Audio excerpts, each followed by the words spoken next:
I'm Janine Turner, founder of Constituting America. I and Kathy Gillespie, Constituting America's CEO, welcome you to our 13th annual 90-day study. 90 plus 90 equals 180. History holds the key to the future.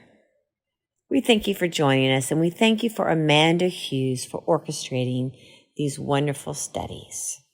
This year's study is entitled First Principles of the American Founding.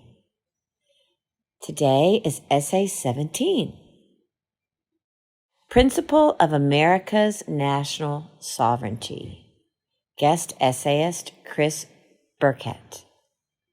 That these are our grievances which we have thus laid before His Majesty, with that freedom of language and sentiment which becomes a free people claiming their rights, as derived from the laws of nature, and not as the gift of their chief magistrate. Let those flatter who fear. It is not an American art. To give praise which is not due might be well from the venal, but would ill beseem those who are asserting the rights of human nature. They know and will therefore say that kings are the servants, not the proprietors of the people. Thomas Jefferson, in his pamphlet, A Summary View of the Rights of British America, July 1774, Williamsburg, Virginia. This essay by Thomas Jefferson, written 2 years before Congress would declare American independence, contains many of the same arguments that would eventually justify the separation of Great Britain in 1776. Here, Jefferson speaks of the natural rights of a free people and calls the king a servant rather than the proprietor or owner of the people. As essay number 9 showed, Americans had been developing the idea that those who govern must do so for the good of the people, rather than use their subjects for their own good, and Jefferson's argument in, quote, A Summary View, end quote, echoes that sentiment.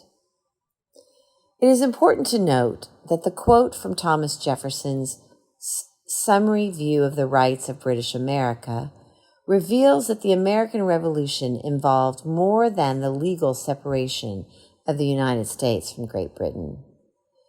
It was, at its core, an ideological movement that was motivated by a political philosophy shared in common not only by the prominent movers of events, but by Americans in general. This philosophy, commonly referred to as a social compact theory, led to and supported the principles contained in the Declaration of Independence, which in turn expressed the principles upon which American national sovereignty and independence are justified. The Declaration of Independence begins and ends with statements regarding the right of a people to establish and maintain their national sovereignty. The Declaration asserts that, quote, one people, end quote, are entitled to assume a, quote, separate, end quote, station from all others. And they derive this right, a right that is shared equally by all peoples, from the, quote, laws of nature and of nature's God, end quote.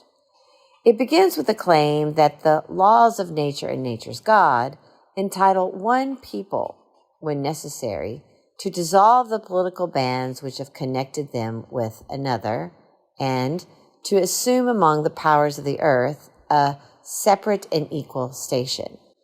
It ends with the claim that, as free and independent states, the United States have dissolved all political connections between them and the state of Great Britain, and therefore have full power to levy war, conclude peace, contract alliances, establish commerce, and to do all the other acts and things which independent states may of right do.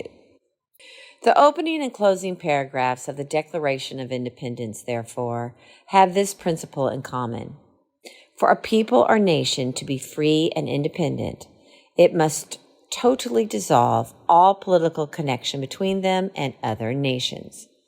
The immediate purpose of the Declaration of Independence was to formalize our separation from Great Britain, but it also expressed a fundamental principle to be truly free and independent.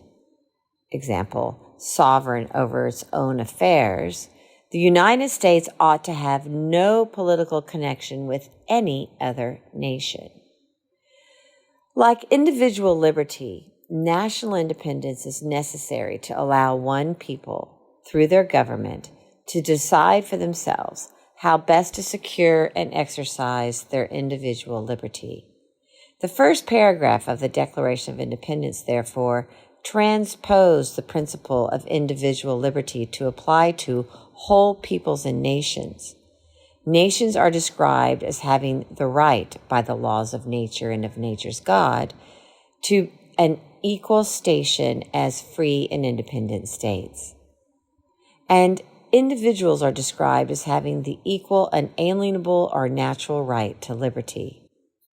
The Declaration of Independence teaches us, therefore, that there is an inseparable connection between individual liberty and political independence, or what one might call national liberty, and it establishes this fundamental relationship in its very first paragraph. Christopher C. Burkett is Associate Professor of History and Political Science and Director of the Ashbrook Scholar Program at Ashland University. Thank you for joining us. Please spread the word to others via email or text or a phone call, social media. Very important to learn about the first principles of our American founding. And don't forget to check out last year's study on American exceptionalism, because the next time you say America is exceptional and someone says, no, it's not, you will have 90 essays in 90 days that can give you the tools in your toolbox to explain why America is truly exceptional.